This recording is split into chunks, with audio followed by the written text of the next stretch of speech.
Hi there, this is the eponymous Alekhine Gambit trap from the game Alekhine against Nimzowitz in Bled, modern day Slovenia, in 1931. But this is not really a trap at all, rather a brief survey of the game which embodies many ideas inherent in the Alekhine Gambit. After e4, black plays the French defence, e6, d4 and d5. After knight c3, black goes for the Winawer variation, pinning the knight on c3 and so targeting the pawn now on e4. Usually white will advance the e-pawn to e5, close everything up, but here the pawn is gambited by playing knight to g, e2. Well, after the pawn is gobbled up, d takes on e4, a3 hits the bishop's got to run. If it runs, or it can obviously take, if it runs then the e-pawn can be recaptured. So here black trades, bishop takes c3, bishop takes on c3, and in some variations of this opening, black surrenders back the pawn and goes for an equal middle game. But here, Nimzowitz tries to hold on to the pawn immediately with f5. Alekhine could have actually thrown in a check here. It might disrupt black's kingside pawns, forcing g6, causing a few holes. But instead he went for active play with f3. After now e takes on f3, excuse me, Alekhine recaptures the pawn with the queen, which loosens up the pawn on d4. And questionable whether or not black should take that pawn. If black takes, he's doing okay, but white definitely has chances. Maybe knight b5 might be considered. Instead, Alekhine had another interesting idea, moving the queen over to g3, which keeps an eye on c7 as well as g7.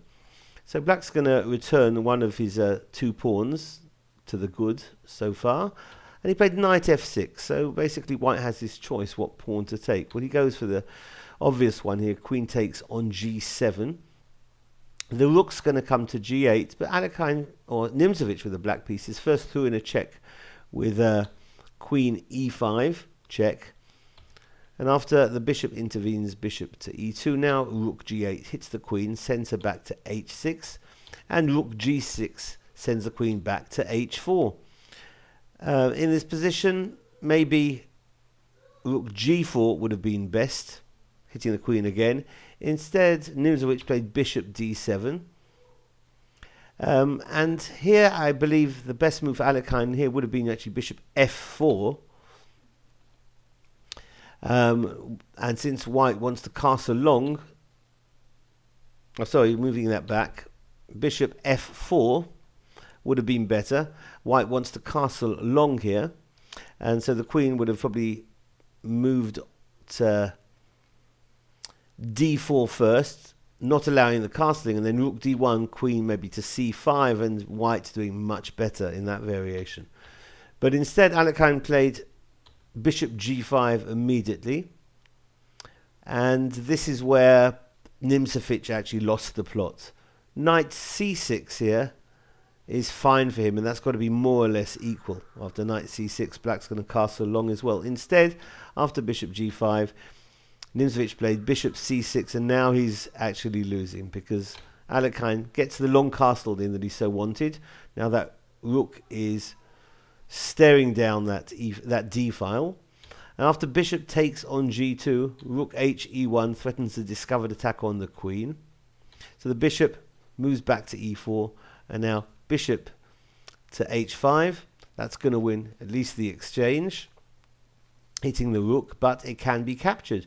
And if knight takes on h5, then rook d8 hits the king, king f7, and now the queen takes on h5, takes the knight with clearly one position for white. So we've explored some themes and ideas in the Alekhine Gambit. This has been called the eponymous Alekhine Gambit trap. Thanks for watching. Bye-bye.